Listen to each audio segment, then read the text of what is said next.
et toute sa bande et sa nouvelle recrue, ou c'est Kemda, ou c'est qui là, bip.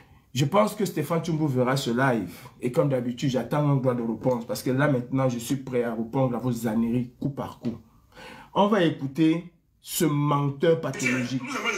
On va écouter ce menteur pathologique. Et on va voir exactement qui sont les manipulateurs. Parce que vous avez passé le temps à le faire. Manipuler les Camerounais au nom de Kamto. Manipuler les Camerounais au nom de Kamto. Aujourd'hui, tu veux faire passer Gignac comme étant le responsable de la chute.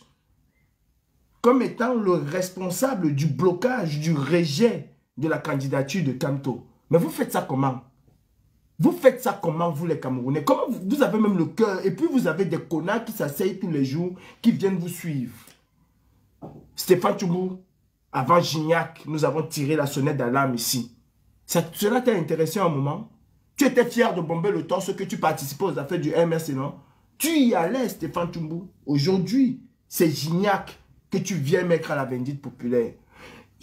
Avant de vous faire écouter ce petit extrait de Stéphane Tchoumbou, vous ne connaissez pas la différence qu'il y a entre un militant et un activiste.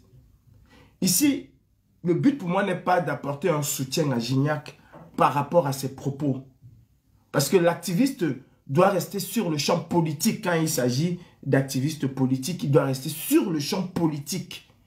On a des activistes écolos qui restent dans le champ écologique, qui mènent des actions, mais qui restent dans le champ écologique. On a des activistes politiques tels que nous. On peut mieux aussi, hein, c'est presque la même chose. Mais nous devons rester dans le champ politique. Le rôle d'un activiste, c'est de choquer l'opinion. C'est ça le véritable rôle d'un activiste. Et quand on parle d'un activiste, on parle d'un activiste d'action directe. Son rôle, c'est de choquer l'opinion. Son rôle, c'est de susciter le débat par rapport à un acte ou un tel autre acte qu'il peut poser. Et ainsi, il suscite le débat. Gignac est sorti de ce champ politique, il est entré dans un champ beaucoup plus sensible, la fibre tribale. Et là, dans ce cas-là, je ne peux et je ne saurais apporter mon soutien à Gignac. Parce que cela n'a strictement rien à voir avec le champ politique. Même si, il faut le reconnaître, au Cameroun, le levier tribal est utilisé par les politiques. Je ne dis pas par le politique ou par le gouvernement, je dis par les politiques. Parce que dans comment je vais dire, dans cette monoclanture gouvernementale-là, vous avez toutes les ethnies qui se recouvrent là-dedans. Il n'y a pas que les Bétis qui gouvernent au Cameroun. Il n'y a pas que les Boulous qui gouvernent au Cameroun. Il y a des Bamileke qui accompagnent Biya au quotidien. Il y a des... Si il faut taper sur Biya par rapport aux exactions commises sur le peuple camerounais, il faut en même temps taper toutes les ethnies qui l'accompagnent. Dans ce cas, qui va taper qui? Qui va taper sur qui? Parce que tous autant qu'ils sont, ces ethnies-là au Cameroun accompagnent Biya. Ne venons pas jouer à la Issa Chiroma aujourd'hui pour faire croire qu'on ne connaissait pas tout ce qui se passait au Cameroun. Vous ne pouvez pas me dire que Issa Chiroma ne savait pas que depuis 40 ans que Biya ne crée pas d'emploi. Donc tous sont autant coupables que Biya. Et tous doivent autant rendre les comptes que Biya. Donc ce n'est pas une affaire de Béti, ce n'est pas une affaire de Boulou ou de Bamileke. Dans le gouvernement de Biya, il y a tout ce mélange ethnique et culturel camerounais. S'il faut taper sur Biya, il faut taper sur Nanou Djoumissi, comme il faut taper sur Bello Bouba Maïgari, comme il faut taper sur Laurent Esso. Si je veux seulement prendre les 4 groupes sociologiques camerounaises, il faut taper sur tout le monde. Tout le monde est coupable dans ce cas. Et tout le monde doit passer à la casserole. Je ne peux pas soutenir Gignac sur ses propos qu'il a eus. Je ne peux pas. Et tout ce qui était avec Gignac, je ne peux pas soutenir ces gens-là. Mais maintenant, venez faire croire aux gens que si Kamto n'est pas passé, c'est à cause de Gignac. Mais Stéphane Tchoumbou, c'est fort de café. C'est fort de café, Stéphane Tchoumbou. C'est toi aujourd'hui qui remets en cause les autres personnes. C'est toi aujourd'hui qui viens livrer à la vindicte populaire d'autres personnes. Tu l'as fait avec moi. Tu as dit à Mondo Vision que moi, Calibri, j'allais déjeuner à l'Élysée avec Emmanuel Macron.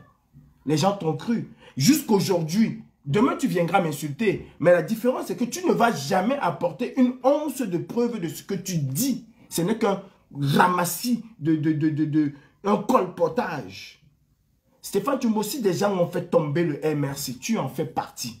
Si des gens aujourd'hui doivent être responsables, Stéphane Tchoumbou, je sais que tu es là, tu m'écoutes, doivent être responsables de l'échec du MRC et du rejet du président Maurice Kamto, Stéphane Tchoumbou, tu en fais partie. Et Gignac est très loin. D'ailleurs, si Gignac a fait des choses aujourd'hui, a fait des erreurs, il a suivi qui? Qui est-ce que Gignac a suivi? Gignac t'a suivi, toi, Stéphane Tchoumbou. Tu es sorti du champ d'activiste. D'ailleurs, même quand on parle d'activiste, est-ce que tu l'as même vraiment été? Parlons d'activiste. Gignac, au moins, s'il porte ses couilles. Même si je ne suis pas d'accord avec lui. Sur ces propos-là, les propos tribaux que je condamne et que j'ai toujours condamné. Et d'ailleurs, j'attends toujours que vous puissiez porter plainte à Gignac. Où se trouvent vos conneries d'avocats que vous avez constituées quand c'était les autres? Et ce n'est pas aujourd'hui que je le dénonce. J'ai toujours dénoncé cela. Votre 2 poids 2 mesures. Quand c'est les autres ethnies qui font ce rang tribal-là, on va voir Avocatus Respondeur de mettre tout se mettre en branle, en mouvement pour aller porter plainte. Mais depuis là, et Gignac n'est pas la seule personne dans notre camp, et j'ai toujours dit cela, il n'est pas la seule personne à tenir ce genre de propos. À quel moment vous avez dénoncé ce genre d'agissement? Quand c'est les autres, vous avez des preuves, vous êtes au courant. Mais quand il s'agit des nôtres, s'il faut le dire ainsi, des gens qui sont, entre guillemets, dans la résistance, vous faites l'autruche. Non, je n'ai pas écouté. Est-ce qu'il a vraiment dit ça? Nanani, nanana. Mais Stéphane Tchoumbou, c'est toi aujourd'hui qui viens t'asseoir sur un live avec ta connerie que tu as là parce que vous débitez n'importe quoi. Vous parlez de manière prud'homesque. Vous pensez impressionner les gens. Écoutons ce que Stéphane Tchoumbou dit, parce que c'est très grave. Jeter d'autres personnes dans la vindicte populaire alors que soi-même, on a participé à l'échec du MRC. En ce moment-là, vous étiez très fiers de dire « Ah non, il faut qu'on affirme qu'on est du MRC. » Aujourd'hui, écoutons Stéphane Tchoumbou, et c'est ce qui me fait sortir. Sinon, un jour, l'histoire du pays va sortir. Vous allez entendre. Un jour, nous sommes là, non? On dit qu'on invente des choses. Tu es le premier inventeur dans cette Moi, histoire. Moi, je regarde l'info. Le dimanche, je crois que c'est dimanche, je crois dimanche soir ou bien samedi soir. Toujours en train d'interpeller son acolyte. Vous parlez de manière plus domestique. Hein? Vous ne dites rien de bon. C'est du verbiage que vous racontez. Stéphane Tchoumbou dit que dimanche, il avait déjà l'information que le président Kamto, sa candidature allait être rejetée. Si tu l'avais dimanche, alors c'est que tu es le plus piètre, le plus pire des analystes politiques. C'est que tu n'as aucune analyse politique. Toi qui te met souvent en scène ici, oh je décortique, tu n'as aucune analyse politique.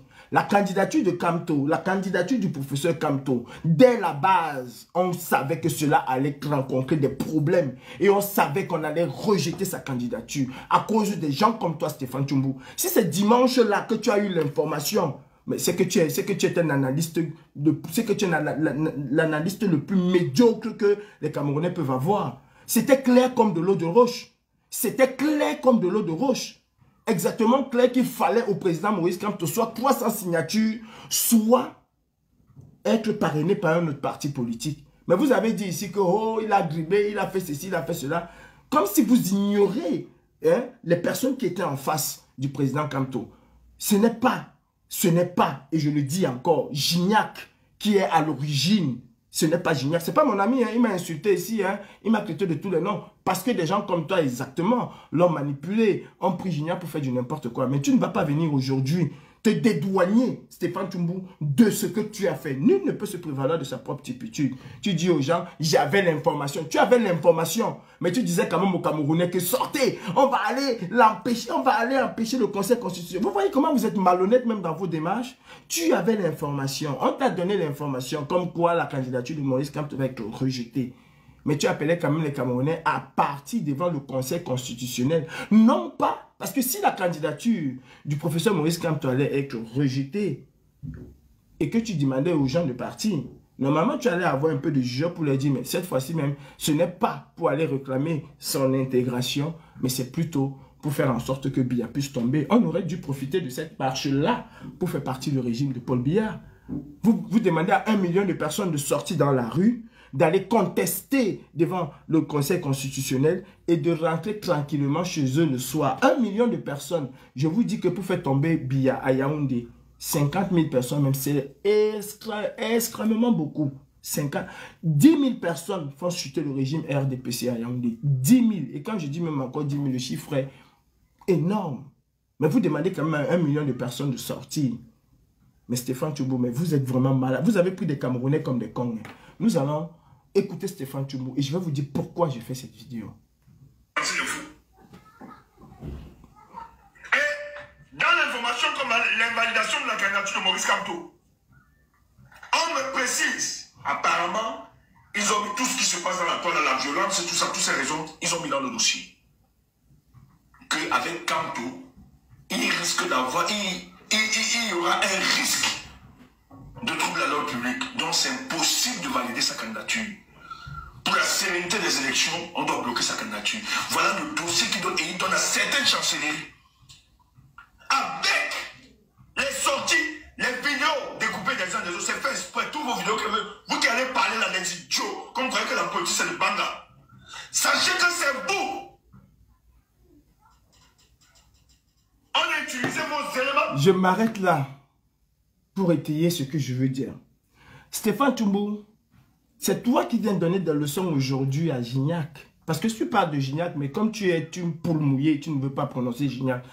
Justement, je suis le dindon de la farce qu'il faut sacrifier. Et quand il s'agit de calibrer, vous ne tournez pas à vous. Mais quand tu veux parler de Gignac, tu dis c'est vous les idiots. Mais le premier idiot, Stéphane Tchoumbou, ce n'est pas un règlement de compte, c'est une réalité. Mais c'est toi le premier idiot, Stéphane Tchoumbou.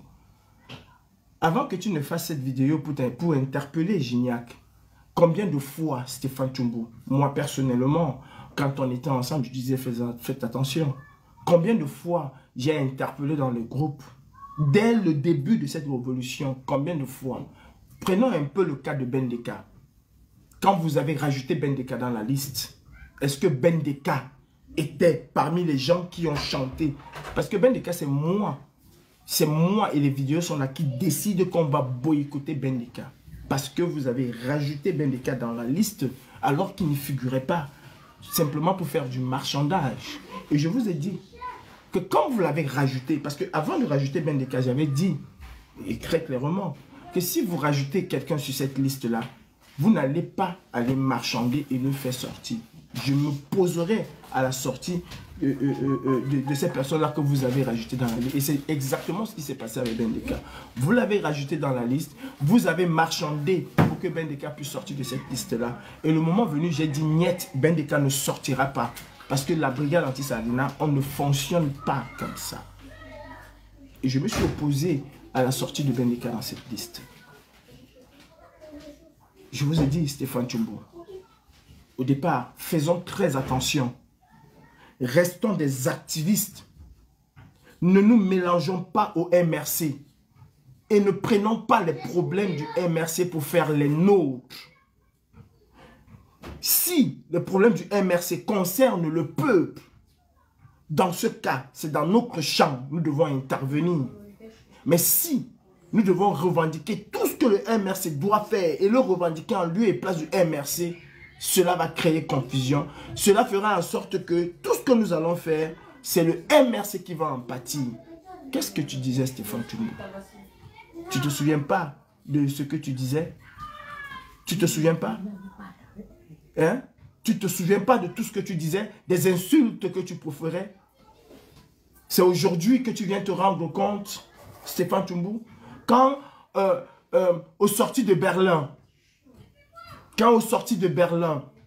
Coco Ajanté a été retirée de cette liste-là, elle et Caresse Fosso et que vous avez laissé Caris Fosso faire ce qu'elle avait à faire. Mais vous vous êtes acharné sur Coco Argenté, alors même que Coco Argenté avait demandé pardon, alors même que Coco Argenté a regretté d'avoir été à ce concert-là. Et elle a dit que dorénavant, elle va s'occuper des problèmes du peuple camerounais. L'avez-vous laissé une chance? Vous vous êtes acharné sur cette pauvre dame parce qu'il fallait avoir de la visibilité.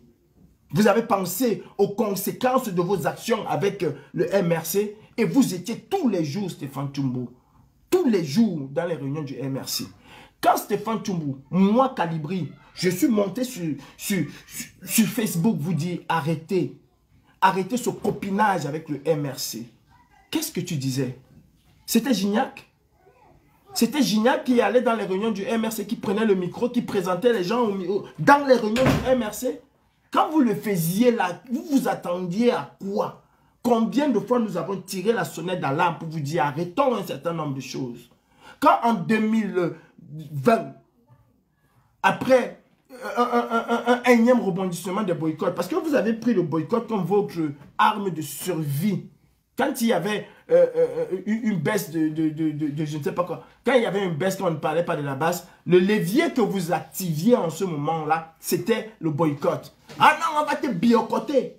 Quand on vous a dit que le boycott en 2018, les Camerounais pouvaient comprendre le boycott de 2018. Et d'ailleurs, le boycott n'a jamais été quelque chose qui devait être pérennisé dans le temps. C'était faire passer un message aux artistes, surtout aux artistes qui ont presté. Et on a fait passer ce message à ces artistes-là. On devait passer à autre chose. J'ai dans le groupe, si vous voulez, je vais le poster, un message où je disais, passons à la deuxième phase de nos actions et laissons le boycott. Vous avez dit que le boycott était l'ADN de la basse. Comme si c'est la basse qui a appelé au boycott. Non, ce n'est jamais la basse qui est l'initiatrice du boycott. La basse ne suit qu'un mouvement. L'initiateur du boycott en diaspora s'appelle le Code. Et c'est Emmanuel Kempta qui lance officiellement le boycott des artistes, qui appelle au boycott des artistes. C'est Emmanuel Kempta qui dit que vous qui êtes allé chanter là, vous n'allez plus jamais chanter dans cette diaspora. En tout cas, nous allons vous boycotter pour cette période. C'est ce qu'Emmanuel Kempta dit. Et il n'avait jamais dit que ce boycott-là devait être un outil de chantage, Stéphane Tchoumbou. Il n'avait jamais dit cela. Vous avez pris le boycott. Et d'ailleurs, quand F. Chaleur parlait du boycott, toi, Stéphane Tchoumbou, tu parlais du Cameroun? Tu parlais du Cameroun? Quand nous avons soutenu Willy de Paris ici, que les gens tiraient sur Willy de Paris, toi, tu soutenais, tu parlais du boycott? Tu parlais des artistes? Ou même, est-ce que tu parlais même de la situation des Camerounais? Cela ne t'intéressait pas, Stéphane Tchoumbou. Quand en 2020, on vous dit que le boycott de 2018, les Camerounais pouvaient comprendre, même s'ils n'étaient pas d'accord pour certains, certains étaient d'accord, d'autres n'étaient pas d'accord, c'est tout à fait normal. Mais les Camerounais pouvaient comprendre que voilà, la crise post-électorale étant ce qu'elle est, que ce soit au Cameroun ou ailleurs, elle peut avoir des remous. Mais nous sommes en 2020, c'est-à-dire 2 ans après la crise post-électorale. Je vous ai dit ici, sortons des boycotts parce que ça devient contre-productif, parce que ça devient impopulaire. Et surtout vos acquaintances avec le MRC rend cette histoire extrêmement dangereuse et très difficile à soutenir pour le MRC. Laissons le MRC dans son cadre et dans son champ politique et restons dans le champ activiste que nous sommes. Laissons le boycott. Le boycott n'a plus de place. Parce que tout ce que vous allez faire, c'est le MRC qui va payer les frais. Et ils vont attendre le MRC aux prochaines échéances. Faisons très attention. Soyons les responsables de nos actes, mais ne faisons pas que nos actes puissent être l'arme avec laquelle on va détruire ce parti. Stéphane Tchoumbou, qu'est-ce que tu as dit aux gens quand j'ai dit qu'il fallait laisser les Camerounais en diaspora tranquilles et se concentrer sur les Camerounais au Cameroun, les éduquer à la chose politique, les éduquer à prendre leurs responsabilités. Qu'est-ce que tu as dit aux gens? Que je dîne avec Emmanuel Macron, que je raconte n'importe quoi, qu'on m'a payé pour distraire la diaspora, qu'on m'a payé pour détruire le combat. Comme si, quand on veut parler de combat, Stéphane Tchoumbou, en dehors de tes âneries, de tes paroles plus domestiques que tu racontes, de tes histoires que tu racontes là, tu n'as absolument rien fait de véritable. Quand on était sur le terrain, même, vous parlez du terrain, vous avez fait quel terrain, Stéphane Tchoumbou? Vous avez déjà monté une opération? Non, vous êtes venu derrière des opérations. Tu m'as livré à la vindicte populaire. Tu as dit tout ce que tu voulais de moi, sans jamais apporter un once de preuve de ce que tu disais. Qu'est-ce que vous avez fait? Vous m'avez diabolisé. En ce moment-là, vous avez redoublé même encore d'ardeur vis-à-vis du MRC. Est-ce que vous avez pensé que ce que Calibri disait, ce que le président Koulouama disait, ce que Karine Richaud disait, ce que Max Seigneur Ivoire disait, pouvait arriver? Non, cela ne vous intéressait pas. Tout ce qui vous intéressait, c'était engager des followers. C'était engager des gens. C'était vous rendre visible auprès du MRC, qu'on pouvait utiliser comme des fusibles pour déconnecter X ou déconnecter Y. C'était ce qui vous intéressait.